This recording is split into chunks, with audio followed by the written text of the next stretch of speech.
Gloria a Dios. Bueno, le invito a que abra su Biblia ahí en Jeremías 43.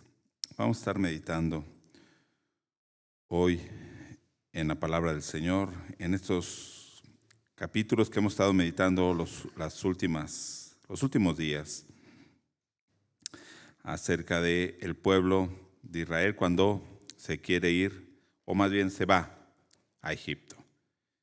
Y vamos a leer del versículo 1 al 7. Ya lo tenemos, dice así la palabra del Señor. Aconteció que cuando Jeremías acabó de hablar a todo el pueblo todas las palabras de Jehová, Dios de ellos, todas estas palabras por las cuales Jehová, Dios de ellos, le había enviado a ellos mismos, dijo a Azarías, hijo de Osaías, y Johanán, hijo de Carea, y todos los varones soberbios dijeron a Jeremías: mentira dices, ¿no te ha enviado Jehová nuestro Dios para decir, no vayáis a Egipto para morar allí? Sino que Baruc, hijo de Nerías, te incita contra nosotros para entregarnos en manos de los caldeos, para matarnos y hacernos transportar a Babilonia. No obedeció pues Johanán, hijo de Carea, y todos los oficiales de la gente de guerra y todo el pueblo a la voz de Jehová para quedarse en tierra de Judá, sino que tomó Johanán, hijo de Carea, y todos los oficiales de la gente de guerra, a todo el remanente de Judá que se había vuelto de todas las naciones donde había sido echado, para morar en tierra de Judá, a hombres y mujeres y niños, y a las hijas del rey, y a toda persona que había dejado Nabuzaradán, capitán de la guardia, con Gedalías, hijo de Ahicam, hijo de Safán, y al profeta Jeremías, y a Baruc, hijo de Nerías, y entraron en tierra de Egipto, porque no obedecieron a la voz de Jehová, y llegaron hasta Tafnes. Vamos a orar.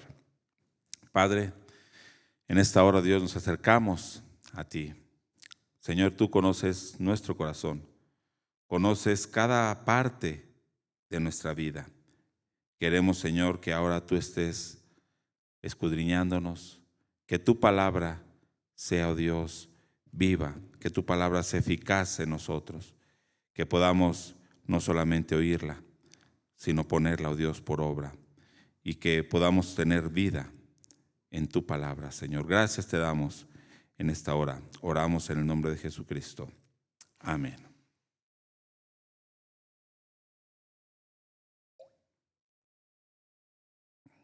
Gloria al Señor. Bueno, vamos a hablar hoy acerca de este pueblo, un pueblo que es obstinado y rebelde, ¿sí? Y bueno, la obstinación. Normalmente pensamos en obstinación como una cualidad negativa, ¿verdad? Y bueno, aunque para algunos podría ser una virtud, ¿no? Es una persona obstinada y hasta que le sale o hasta que quiere, obtiene lo que desea, ya, ¿no? Está tranquilo. Y a veces lo consideramos algo bueno. Pero la palabra en sí, de obstinación, conlleva terquedad, necedad, hasta un punto de ser una persona exasperante o que irrita a los demás, ¿sí? Una persona obstinada es una persona que irrita a los demás. ¿Sí conoce usted a alguna persona así? No vaya a decir, sí, me conozco bien. Ajá.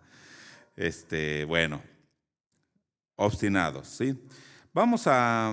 Primero voy a dar un pequeño contexto de estos últimos capítulos, capítulo 40 al 44. Termina en el capítulo 39. ¿Recuerda cuál es la historia del capítulo 39? Jerusalén finalmente cae ante Babilonia. En el capítulo 39, o sea, se cumple todo lo que Jeremías había estado anunciando durante 40 años, se cumple.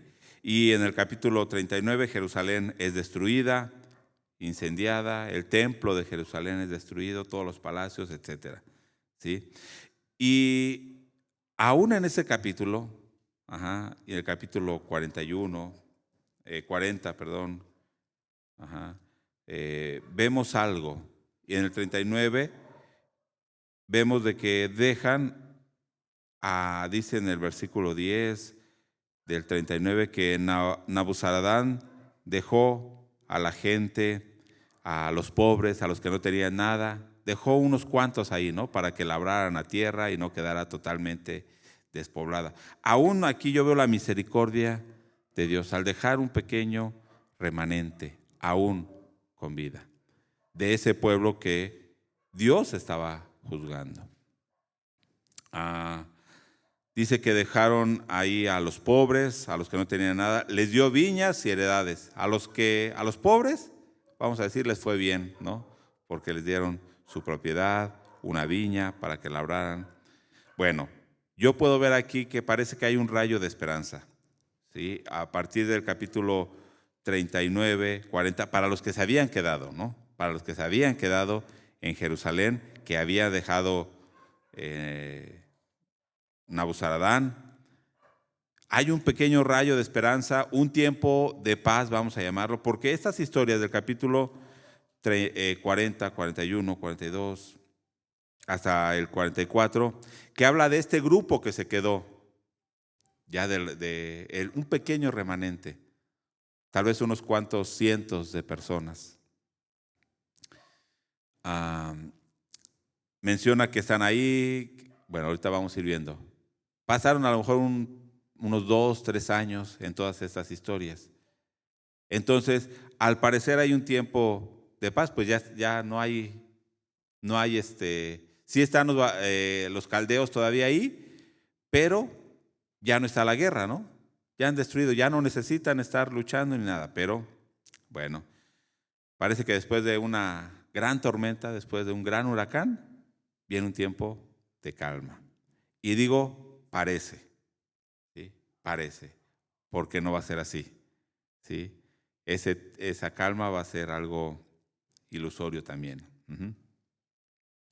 Bueno, en estos capítulos entonces del 40 al 44 nos habla de este pequeño grupo. ¿Qué sucedió? ¿Sí? Después de que Nabucodonosor se lleva cautivo a la mayoría de Judá. Y bueno, vamos a leer el capítulo 40, versos 5 y 6. Dice, vamos a ver primero lo que le dice a Nabuzaradán a Jeremías. Dice versículo 5, si prefieres quedarte, vuélvete a Gedalías, hijo de Ahicam, hijo de Safán, al cual el rey de Babilonia ha puesto sobre todas las ciudades de Judá, y vive con él en medio del pueblo. O ve a donde te parezca más cómodo ir. Y le dio el capitán de la guardia provisiones y un presente, y le despidió. Se fue entonces Jeremías a Gedalías, hijo de Ahicam, a Mizpa, y habitó con él en medio del pueblo que había quedado en la tierra. Ok, vamos a explicar un poquito, ¿sí? Recordemos la historia. Viene Nabucodonosor, destruye todo, y está esta persona, Gedalías, ¿sí? Hijo de Ahicam. Nabucodonosor lo deja como gobernador de las poquitas personas que habían quedado, y él se va a vivir a Mizpa. Y entonces le dice Nabuzaradán a Jeremías, mira, si quieres, vente conmigo a Babilonia, vas a estar bien, yo te voy a proteger. ¿Recuerda cómo estaba Jeremías los últimos años ahí en Jerusalén? Preso, amarrado ahí en el patio, o lo metieron a un pozo con lodo. Bueno, pero dice, si no, si quieres quedarte con Gedalías, puedes quedarte con Gedalías. El rey de Babilonia lo ha puesto como gobernador de todo Judá. ¿Pero qué hizo Jeremías?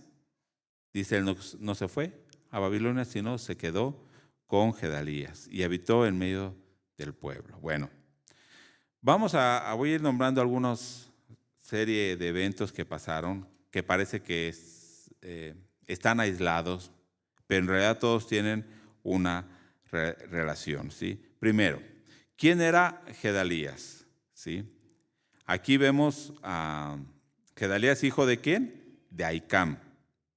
Si usted recuerda Jeremías 26, cuando querían linchar a Jeremías, ¿sí? En el capítulo 26, por estar hablando la palabra de Dios, recuerda que unos dijeron, no, ¿por qué lo van a matar si él está hablando únicamente la palabra de Dios?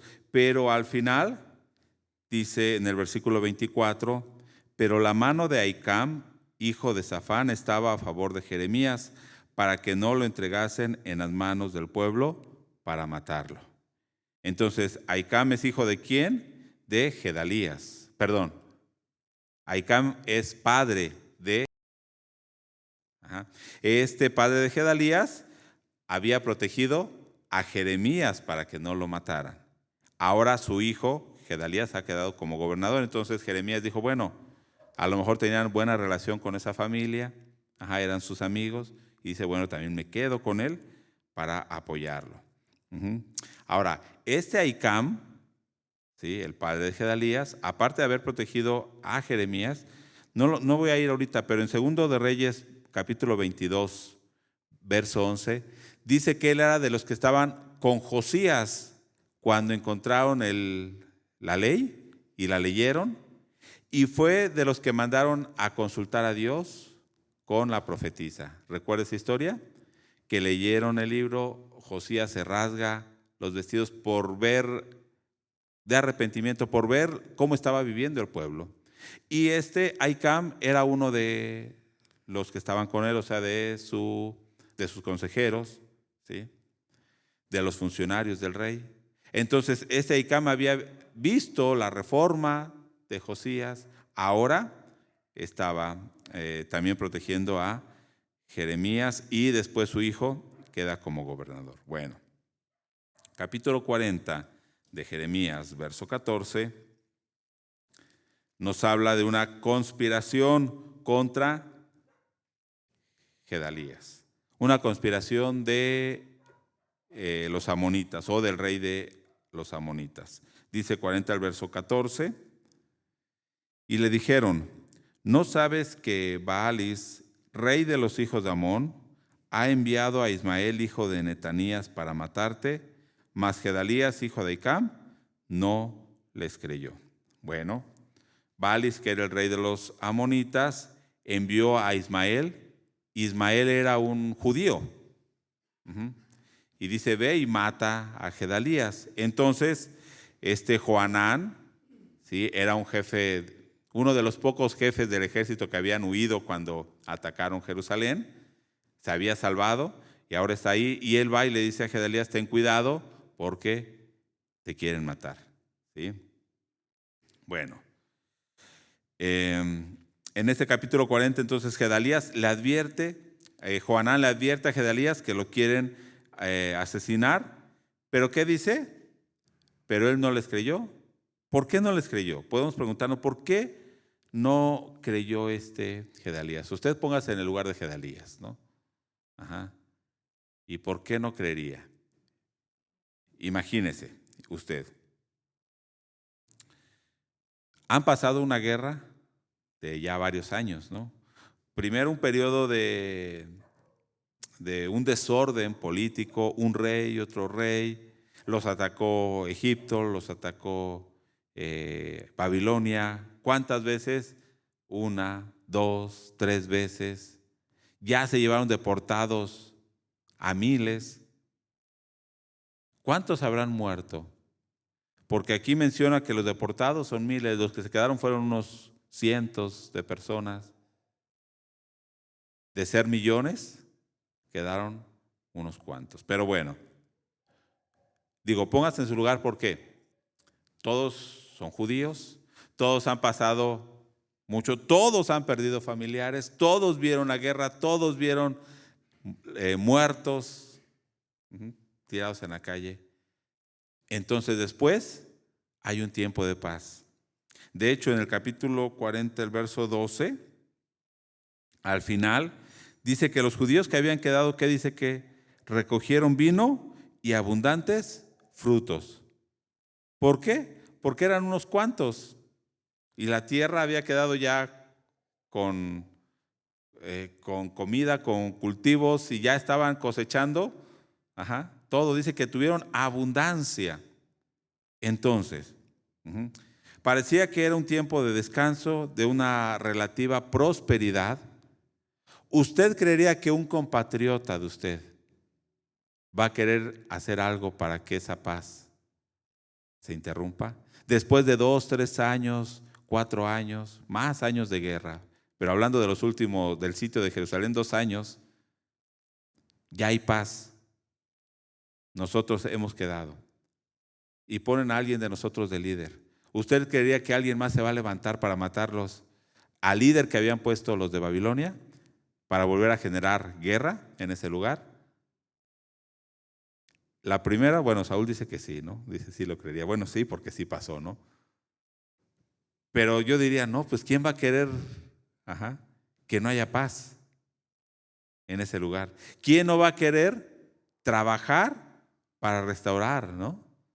¿Quién no va a querer unirse viendo que haya abundancia de cosechas? Acaba de pasar ahorita apenas la guerra. No podía creerlo, ¿no? O sea, nadie en sus 5 sentidos haría esto, de provocar algo para causar más muertes, más desastre, etcétera. Pero, ¿sí? ¿Qué es lo que pasó con este Ismael? Y ahorita vamos a ver quién era Ismael. Pero recordemos que esta parte de la tierra de Canaán y sus alrededores son pequeñas naciones. Judá, los amonitas, los moabitas, ¿quién más?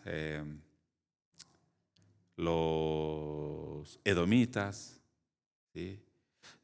Pero en realidad son naciones muy pequeñas. Es más, Judá era muy pequeño. Israel, a pesar de que en el tiempo de Salomón era fuerte, era grande, usted ve el territorio y en realidad es un territorio pequeño, ¿sí? No es como México, ¿sí? Tal vez estamos hablando de tamaño, naciones como Belice, tal vez estamos hablando como la Ciudad de México, que es una ciudad, pero ahí son países enteros, ¿no? Ahora, Judá y Amón se habían unido, eran de los que se habían unido, habían hecho una alianza para combatir a Babilonia. Aunque había sido apoyado por Egipto, en realidad nunca prosperó esa alianza. Nunca pudieron hacer algo en realidad fuerte contra Babilonia. Pero, si usted va a Ezequiel 21, verso 18 al 23, voy a decir, voy a leerlo, ¿sí? Dios le habla a Ezequiel en el capítulo 21, verso 18. Dice, vino a mí palabra de Jehová diciendo, tú, hijo de hombre, traza 2 caminos por donde venga la espada del rey de Babilonia. De una misma tierra salgan ambos. Y pon una señal al comienzo de cada camino que indique la ciudad a donde va. El camino señalarás por donde venga la espada a Rabá de los hijos de Amón y a Judá contra Jerusalén, la ciudad fortificada. O sea, Dios le está diciendo a Ezequiel, mira, en el mapa traza un camino y llega un punto donde se divide el camino y uno camino se va a ir para Amón y otro se va a ir para Jerusalén, para Judá. ¿Por qué? Dice el verso 21, porque el rey de Babilonia se ha detenido en una encrucijada al principio de los 2 caminos para usar de adivinación. Ha sacudido las saetas, consultó a sus ídolos, miró el hígado, o sea, cosas que hacían para la adivinación, ¿no? Le leyeron las cartas, le leyeron el café, no sé qué más hacen, ¿no? Le leyeron a mano, consultaron la bola de cristal, para ver por dónde iba. Entonces viene Babilonia, viene Nabucodonosor, llegan a una encrucijada, está el camino a Amón o está el camino a Jerusalén. ¿Por dónde debo ir? Dice aquí, ¿no? Entonces consultan con los adivinos y dice el verso 22, la adivinación señaló a su mano derecha sobre Jerusalén para dar la orden de ataque. para dar comienzo a la matanza, para levantar la voz en grito de guerra, para poner arietes contra las puertas, para levantar vallados y edificar torres de sitio. Mas para ellos esto será como adivinación mentirosa. O sea, para los judíos van a decir, no, no es cierto. Ok, llegan ahí y dice que la adivinación marcó hacia Jerusalén. Es Jerusalén donde vamos a ir a atacar. Para los judíos dijeron, no, no es cierto. ¿Por qué? ¿Recuerda que había un pacto entre Babilonia y Judá? O sea, el rey Sedequías, ¿quién lo había puesto? Nabucodonosor, ¿cierto? O sea, había una alianza, pero Sedequías se estaba rebelando y Nabucodonosor ya se había enterado. Ajá. Pero dice, mas para ellos esto será como adivinación mentirosa, ya que les ha hecho solemne juramento, o sea, ya han hecho un pacto. Pero él trae a la memoria la maldad de ellos para apresarlos. Pero no está olvidando lo que ya hicieron, y entonces va y los va a destruir. ¿Por qué quise leer esto? ¿Por qué quise leer esto? Porque cuando Babilonia viene, ¿a quién atacaré primero? ¿A Amón o a Jerusalén? Y dice, no, a Jerusalén. La adivinación dice ahí, ¿no? Que le marcó Jerusalén. Y va y ataca a Jerusalén. Entonces los amonitas dijeron, bueno, ya nos libramos un tiempo. ¿Sí? Piense, si Judá sigue teniendo conflicto con Babilonia, o sea, Babilonia sigue ocupado en pelear contra Judá, Amón, ¿cómo va a estar? A salvo, ¿cierto? O sea, Babilonia no va a tener fuerza para ir a pelear contra los amonitas. Entonces, ¿quién incitó a Ismael para que fuera a matar a Gedalías? El rey de los amonitas. El rey de los amonitas le convenía que Babilonia siguiera teniendo conflicto con Judá. Entonces, hace esto. Este Ismael era uno de los príncipes de la familia real de los judíos. Yo también me ponía a pensar, bueno, ¿por qué hizo esto? ¿Qué habrá pensado él? ¿Por qué van a poner a ese Gedalías? Yo soy un príncipe, me hubieran puesto a mí. Y yo me ponía a pensar, es como esas personas que si no es para ellos, para nadie. Prefieren que se destruya a que sea para alguien más. ¿Sí? Así era Ismael. Dice Jeremías, bueno, voy a leer Jeremías 4:30. ¿Por qué? Porque habían hecho pacto Judá también con los amonitas, pero ahora los amonitas se están metiendo ahí conflicto, ¿no? Pero me acordé de este versículo. Y tú, destruida, ¿qué harás? Aunque te vistas de grana, aunque te adornes con atavíos de oro, aunque pintes con antimonio tus ojos, en vano te engalanas. Te menospreciarán tus amantes, buscarán tu vida. Recuerda cuando empezó a profetizar Jeremías, dice, con esos que estás haciendo alianzas, ¿qué van a hacer contigo después? Son los que te van a destruir. Son los que te van a querer matar. Los amonitas, los moabitas. Después estaban contra Judá y se alegraban, hacían fiesta cuando vino Babilonia y destruyó Judá. ¿Sí? Los edomitas hacían fiesta. Estas alianzas humanas no eran firmes, estaban por conveniencia. Y ahora en este conflicto se ve, ¿no? Bueno, está por un lado los amonitas, pero por otro lado está este Ismael, ¿sí? De la descendencia real. Ellos, y aquí yo veía lo que es capaz de hacer la gente por buscar su beneficio, sin importar las consecuencias. A pesar de lo que están viviendo, se aferran a su propio deseo y a su propia rebeldía. Se aferran. Si la bendición no es para ellos, si ellos no tienen el primer lugar, entonces, para nadie. Ajá. ¿Se imagina a este Ismael? Ahora, ¿cómo está la situación actual? Yo también veía la situación actual. ¿Cómo estamos viviendo? Tal vez estemos pasando una situación similar a esta. O sea, personalmente, ¿no? Cada uno de nosotros analicemos. Tal vez estamos en un conflicto, en tribulación y pasando problemas, a veces por consecuencias de nuestros propios pecados, de nuestras propias malas decisiones. Pero en esos momentos, ¿cómo somos? Seguimos siendo rebeldes. Ajá. Pero a lo mejor Dios nos da un tiempo de descanso, de tranquilidad.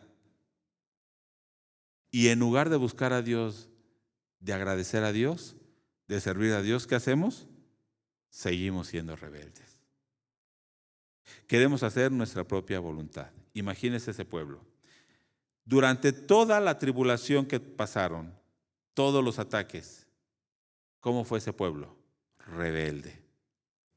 Ahora que tienen un poco de paz, ¿cómo es ese pueblo? Rebelde.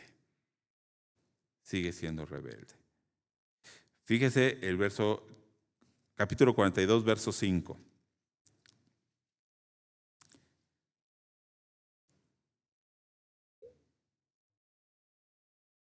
Le puse así, un pueblo que busca a Dios. Pero luego dije, ¿o no? O sea, ¿o no busca a Dios? Dice el verso 5. Y ellos dijeron a Jeremías, Jehová sea entre nosotros testigos de la verdad y de la lealtad, si no hiciéremos conforme a todo aquello para lo cual Jehová tu Dios te enviará a nosotros, sea bueno o sea malo, a la voz de Jehová nuestro Dios, al cual te enviamos, obedeceremos, para que obedeciendo a la voz de Jehová nuestro Dios, nos vaya bien. ¿Recuerda cómo es este capítulo?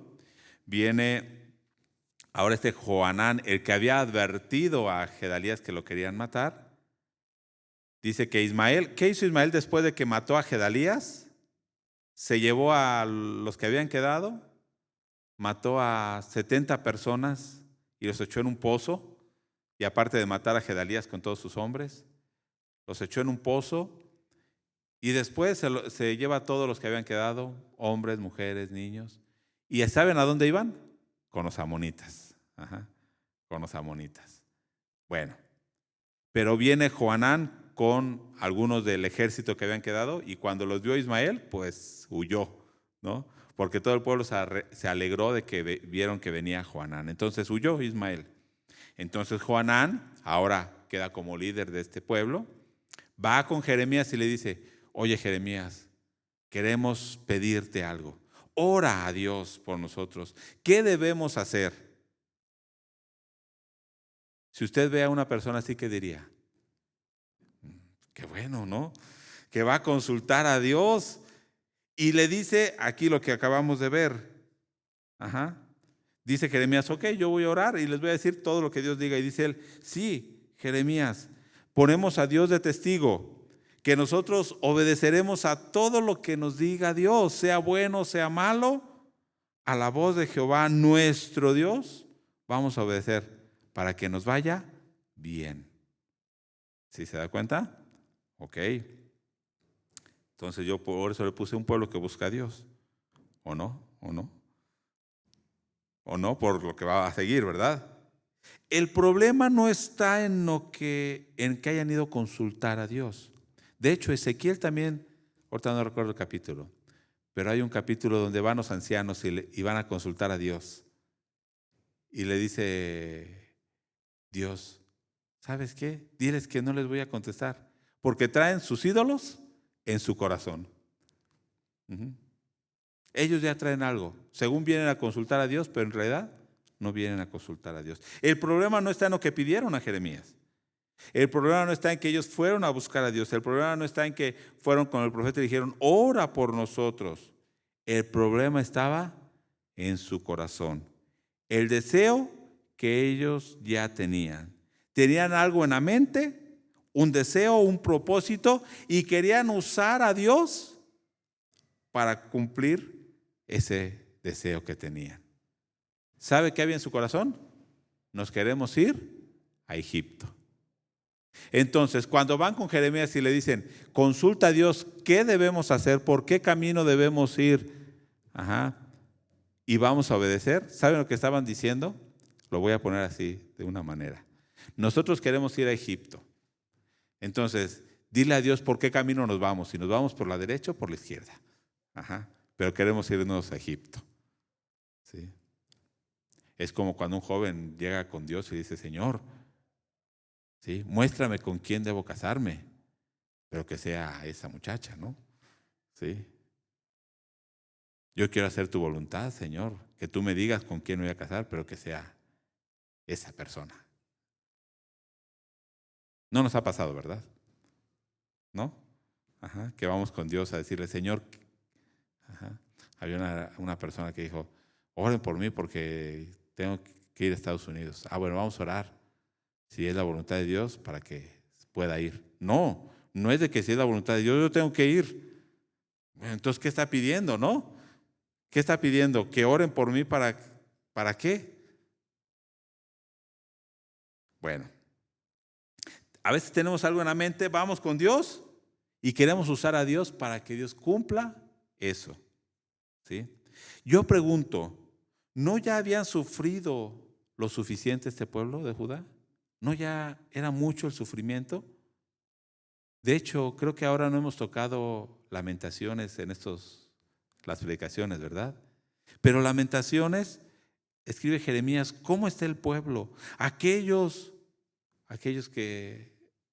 príncipes hermosos, dice que ahora su piel estaba pegada a los huesos y todos negros del sol, y los niños muriéndose en las calles, los ancianos muriéndose, y las madres comiéndose a sus hijos porque no había comida. ¿No ya era mucho sufrimiento? ¿No había quedado unos cuantos después de ser miles o millones? ¿Habían quedado unos cuantos? ¿Uno qué diría? Ya, ¿no? Ya. Sí. ¿Quién es? Pedro, que dice, si es Pedro, ya basta el tiempo pasado, ¿no? Para hacer lo que le agradaba a la carne, ya, para haber servido a la carne, ¿no? Creo que es Pedro, no recuerdo ahorita el pasaje. Ahora sirvamos a Dios. Yo diría a este pueblo, ¿no ya era suficiente lo que habían sufrido? ¿Quieren seguir sufriendo? Pero al parecer no recapacitaban. Seguían aferrándose a sus propios intereses, deseos, tradiciones, sin importar lo que Dios dijera, sin importar lo que Dios les pidiera, sin importar lo que estaban viviendo y las condiciones en las que estaban por su pecado. Ajá, ellos seguían aferrándose. Pero ¿sabe qué? Dios va a descubrir lo que hay en su corazón. Porque yo me pregunté, ¿por qué Dios permitió que mataran a Gedalías si ya estaban en paz? Porque el pueblo seguía siendo el mismo pueblo rebelde. Y entonces Dios va a descubrir lo que realmente hay en su corazón. Fíjese 42, verso 9. 42, verso 9. Y les dijo, así ha dicho Jehová Dios de Israel, al cual me enviasteis para presentar vuestro ruego en su presencia.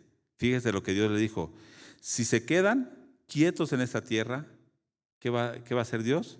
Los voy a edificar, no los voy a destruir. Los voy a plantar y no los voy a arrancar, porque estoy arrepentido. En otra traducción dice, me duele mucho el mal que os he hecho. No temáis de la presencia del rey de Babilonia, del cual tenéis temor. No temáis de su presencia, ha dicho Jehová, porque con vosotros estoy para salvaros y libraros de su mano. Y tendré de vosotros misericordia, y él tendrá misericordia de vosotros, y os hará regresar a vuestra tierra. ¿Por qué? ¿Por qué tenían miedo ellos? Dijeron, mataron a Gedalías, al gobernador que había puesto Nabucodonosor, y de hecho habían matado a algunos soldados de los caldeos. No, pues va a venir Nabucodonosor y nos va a matar a todos. Entonces vamos a huir. Pero Dios, ¿qué les está diciendo? No. Fíjense. Dios les había dicho antes, vayan a Babilonia. Los que se queden aquí les va a ir mal. Ahora Dios les está diciendo, no. Ahora quédense aquí. No vayan a Egipto. quédense aquí y yo voy a hacer que les vaya bien. ¿Sí? No tengan miedo de Nabucodonosor. Entonces Dios aquí está destapando lo que hay en el corazón de ellos y quiere descubrir que en realidad ellos no querían someterse a Dios. Los va a probar hasta que realmente muestren quiénes son ellos. ¿Sí? Yo pensaba en la rebeldía. ¿Qué es la rebeldía? En primera instancia es el esfuerzo de una persona por sentir que él tiene el control de su propia vida. Es el esfuerzo de una persona por querer tener independencia. Quiere liberarse de la autoridad, de los padres, de un maestro en la escuela, de algún adulto, de una ley civil, de incluso o sobre todo de Dios. La rebeldía es la persona queriendo librarse de esa autoridad, ¿no? Yo estuve pensando este día acerca de esta rebeldía. ¿Sí? Quiero tener mi espacio, yo controlar mi vida. Pero lógicamente nuestro espacio nunca es suficiente, ¿verdad? Siempre quiero extender mi espacio. O sea, un país, que quiere tener su independencia y se rebela contra otro país, una autoridad mayor. Pero después ese país pequeño quiere extender sus fronteras, quiere hacerse más grande. Y así es una persona rebelde. Se quiere deshacer de esa autoridad que tiene, padres, maestros, un jefe en el trabajo, etcétera. Se rebela, no, yo, buscando según su independencia. Pero esa independencia empieza a querer someter a otras personas a él, ¿no? Ahora, este pueblo, cuando fue a consultar a Dios, ya había tomado una decisión. Solamente querían asegurar que Dios bendijera su proyecto. Quiere que los dirija para saber cómo hacerle para llegar a donde ellos desean. Y fíjese, muchos dicen, ¿tienes un plan? ¿Tienes un proyecto? Incluye a Dios en ese plan. Incluye a Dios en tu proyecto. Ora a Dios para que Dios bendiga ese proyecto. ¿Cierto o no? ¿Usted lo ha hecho? Sí, ¿no? Pero le decimos, deja que Dios entre en tus planes. ¿Es así, hermano? ¿O nosotros debemos entrar en el plan de Dios? Nosotros debemos negarnos a nosotros mismos y entrar en el propósito y en el plan de Dios. ¿Sí? Nosotros debemos entrar en el propósito de Dios y no Dios en nuestros propósitos. No. ¿Tienes un deseo en tu mente? ¿Tienes algún anhelo? ¿Sí? Pídele a Dios que te revele si es su voluntad. Y si no, que lo quite. Y nosotros sometámonos a la voz y al propósito de Dios. Dios le da una respuesta clara y directa a ese pueblo. Fíjese, hay algo bien curioso, y ahorita lo vamos a analizar, pero en Deuteronomio 17, verso 16, está hablando cuando dice que ellos pidan rey y todo esto, pero este versículo, fíjese cómo dice, hablando del rey humano que va a tener ese pueblo, pero él no aumentará para sí caballos, ni hará volver al pueblo a Egipto con el fin de aumentar caballos, o sea, de hacer riquezas.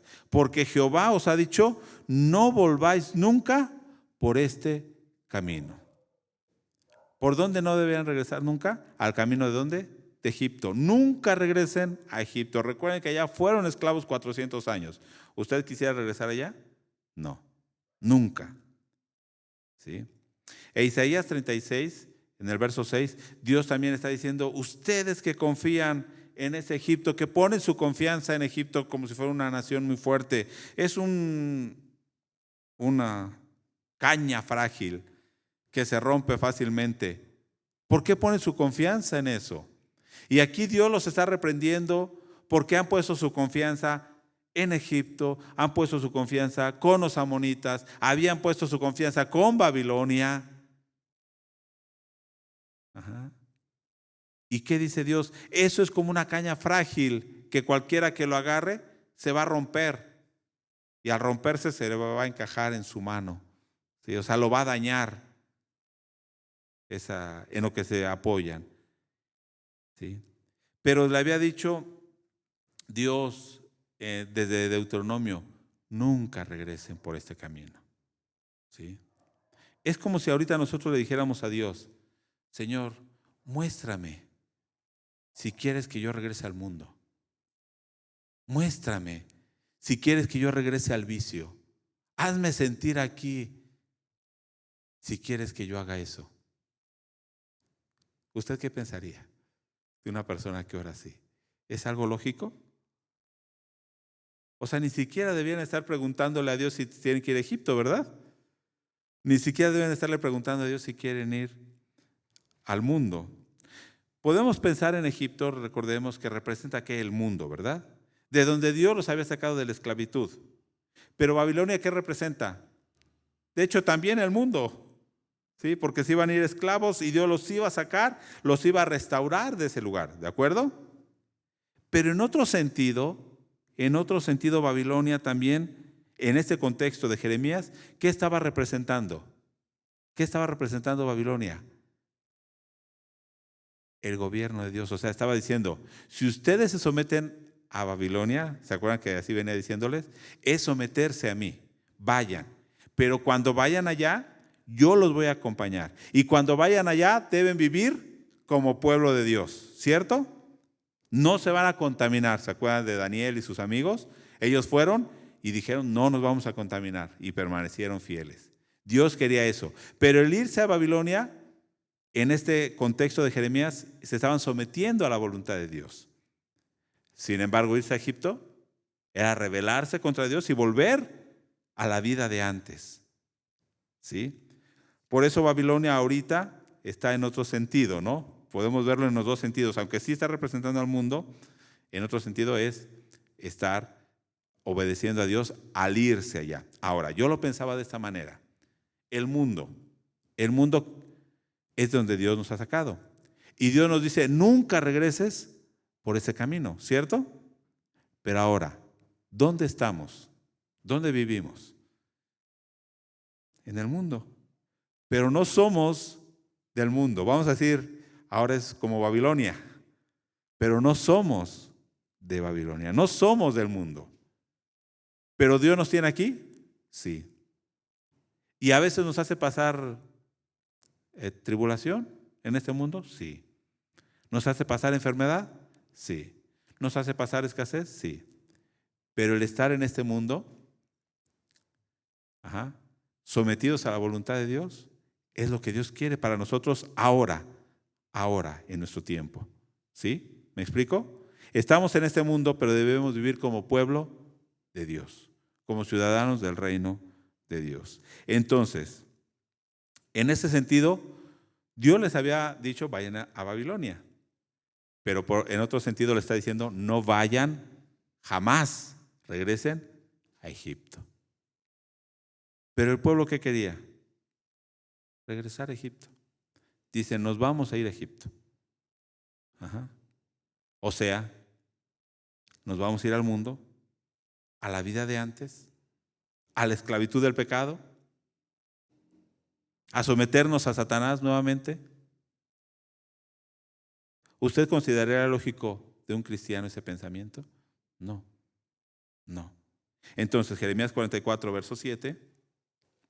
Jeremías 44, verso 7 dice, ahora pues, así ha dicho Jehová de los ejércitos, Dios de Israel. ¿Por qué hacéis tan grande mal contra vosotros mismos para ser destruidos el hombre y la mujer, el muchacho, el niño de pecho de en medio de Judá, sin que os quede remanente alguno, haciéndome enojar con las obras de vuestras manos? Aquí en el capítulo 44, ya ellos se habían ido a Egipto. Dice que Johanán dijo, no me importa, ya lo leímos, ¿no? Agarró a todo el pueblo que había quedado, agarró a Jeremías, agarró a Baruch y se fueron a Egipto. Bueno, ahora Dios les está diciendo, ¿por qué hacen este mal? ¿Contra quién? ¿Contra mí? Dice Dios. No, contra vosotros mismos. Me hacen enojar, dice el verso 8. haciéndome enojar con las obras de vuestras manos. ¿Qué hacían en Egipto? Fíjense, ofreciendo incienso a dioses ajenos en la tierra de Egipto, a donde habéis entrado para vivir, de suerte que os acabéis y seáis por maldición y por oprobio a todas las naciones de la tierra. ¿Os habéis olvidado de la maldad de vuestros padres, de las maldades de los reyes de Judá, de las maldades de sus mujeres, de vuestras maldades y de las maldades de vuestras mujeres que hicieron en la tierra de Judá y en las calles de Jerusalén? ¿Se acuerdan todo el pecado que hicieron allá? Ahora vienen y entran a Egipto y siguen viviendo de la misma manera. ¿Sí? Dice el verso 10, no se han humillado hasta el día de hoy, ni han tenido temor, ni han caminado en mi ley, ni en mis estatutos, los cuales puse delante de vosotros y delante de vuestros padres. Ahora el verso 15. Entonces, todos los que sabían que sus mujeres habían ofrecido incienso a dioses ajenos, las regañaron y le dijeron, no deben hacer eso. ¿Dice así? No. O sea, todos los hombres que sus esposas habían ofrecido incienso a los dioses ajenos de Egipto, y todas las mujeres que estaban presentes, una gran concurrencia, y todo el pueblo que habitaba en tierra de Egipto, en Patros, respondieron a Jeremías diciendo, la palabra que nos has hablado en nombre de Jehová, fíjese qué dijeron, no la oiremos de ti. Qué terrible, ¿no? No nos importa lo que dices. No queremos oír más. Dice el verso 17, sino que ciertamente pondremos por obra toda palabra que ha salido de nuestra boca, para ofrecer incienso a la reina del cielo, derramándole libaciones, como hemos hecho nosotros y nuestros padres, nuestros reyes y nuestros príncipes en las ciudades de Judá, en las plazas de Jerusalén, y tuvimos abundancia de pan y estuvimos alegres y no vimos mal alguno. Más bueno, ahorita sigo leyendo. Pero ¿se da cuenta? Vamos a cumplir el voto que hicimos y vamos a ofrecer a la reina del cielo incienso y a seguir adorándola porque lo prometimos. Bueno, yo digo, ¿no habían prometido servir a Dios también? Sí. Hipócritas, ¿no? Verso 18. Mas desde que dejamos de ofrecer incienso a la reina del cielo y de derramarle libaciones, nos falta todo, y a espada y de hambre somos consumidos. Y cuando ofrecimos incienso a la reina del cielo y le derramamos libaciones, ¿acaso le hicimos nosotros tortas para tributarle culto y le derramamos libaciones sin consentimiento de nuestros maridos? Dicen las mujeres. Si nuestros maridos nos daban permiso, entonces tú, Jeremías, ¿qué vienes a decirnos? ¿Que no debemos hacerlo? Pero fíjense, es como esas personas que dicen, cuando yo estaba en el mundo me iba bien, tenía abundancia, tenía salud, y cuando creí en Jesús y me convertí, perdí mi salud, y perdí mi trabajo, y perdí mi dinero. Entonces me voy a regresar al mundo. ¿Se da cuenta? ¿Es diferente o es lo mismo? Es lo mismo. Pero es engañoso eso. ¿De qué sirve que una persona gane el mundo si pierde su alma? El que hace la voluntad de Dios permanece para siempre. Jeremías 44:30. Entonces Dios les dice, esto dice el Señor, yo entregaré al faraón Ofra, rey de Egipto, en manos de sus enemigos, quienes desean su muerte, así como entregué al rey Sedequías de Judá en manos de Nabucodonosor de Babilonia. Ustedes ya lo vivieron allá, ahora lo van a vivir aquí en Egipto nuevamente. Van a ser destruidos, va a venir Babilonia, va a quemar, bueno, no leímos todas esas, que va a quemar sus ídolos, va a quemar sus templos, se los va a llevar cautivos y a ustedes los va a matar de hambre, de espada o enfermedad. O sea, ¿quieren vivir lo mismo?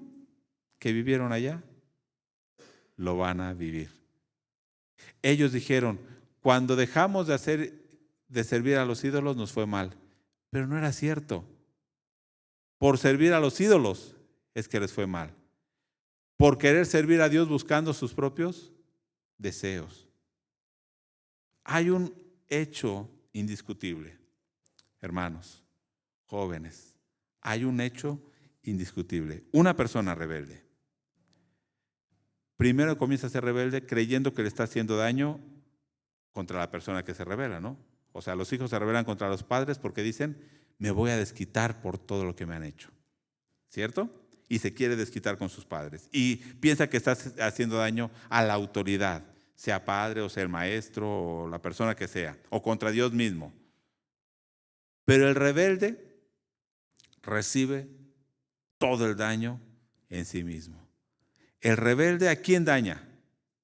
A sí mismo. ¿Sí? Él sufre las consecuencias de su propia rebeldía. Este pueblo, todo lo que está sufriendo por ser rebelde, ¿a quién está dañando? ¿A Dios? No, a ellos mismos.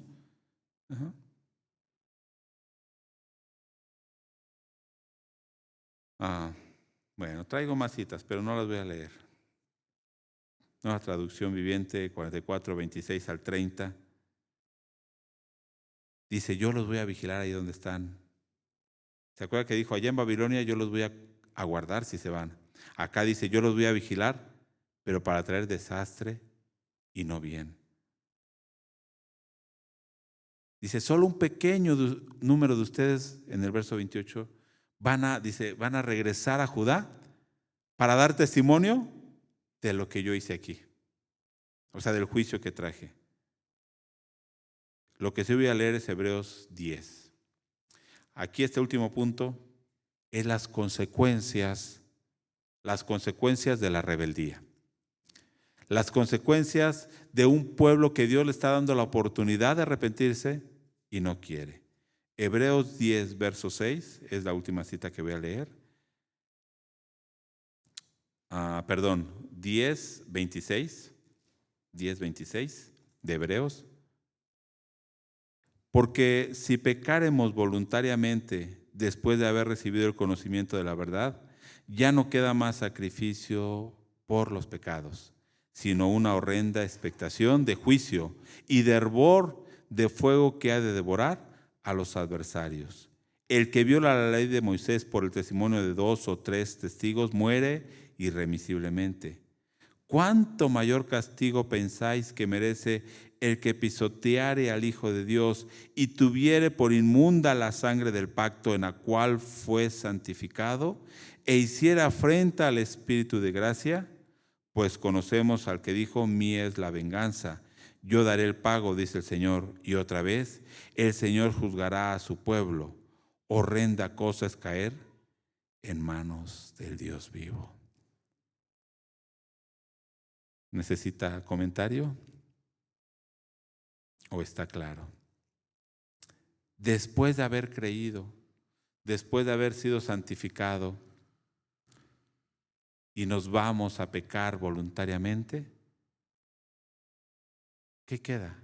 ¿Qué sacrificio queda? ¿Crucificaremos nuevamente a Jesús? Una horrenda expectación de juicio. Es lo que le esperaba a este pueblo de Israel en Egipto, por ser rebeldes. Dios les dio la oportunidad, no una vez, 1, 2, 3 veces, y hasta ese momento les dijo, no regresen a Egipto y les va a ir bien. Y ellos dijeron, no, nos vamos a Egipto. Veamos, hermanos, podemos consultar a Dios, pero en nuestro corazón a veces ya tenemos un deseo y una voluntad y una determinación. Y aunque Dios nos diga su voluntad, nosotros queremos hacer nuestra propia voluntad, pensando que nos va a ir bien, que vamos a estar bien. Pensábamos que si rechazamos a Dios, de todos modos Dios es bueno, misericordioso, no nos va a pasar nada. No nos detenemos a pensar que nuestra rebeldía nos está llevando a juicio y a la muerte. ¿Por qué digo esto? Voy a hablar como humanidad, en general, los hombres. ¿Qué hemos hecho como humanidad? O la humanidad que ha hecho, se ha rebelado contra Dios, ¿cierto? Y pensamos que las cosas van bien, a pesar de que estamos sufriendo las consecuencias de nuestra maldad. ¿Cómo está el mundo ahorita? ¿Bien? Seguimos aferrándonos a nuestra rebeldía. Seguimos siendo obstinadamente rebeldes. Debemos comprender, como seres humanos, que el daño de rebelarnos contra Dios es contra nosotros mismos. Créame, no le vamos a hacer daño a Dios para nada. Nos estamos dañando a nosotros mismos. Estamos sufriendo las consecuencias de nuestra maldad.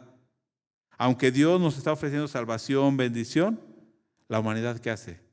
La rechaza. Ahora nosotros, hermanos, Dios nos dio la oportunidad de arrepentirnos, de volvernos a Él, ¿verdad? De bendecirnos. Entonces el llamado para nosotros es: no rechacemos su misericordia, no rechacemos su obra, no rechacemos su palabra. Dios quiere plantarnos y edificarnos. Amén. En su casa. Voy a decirlo de esta manera: no busquemos nuestra propia destrucción.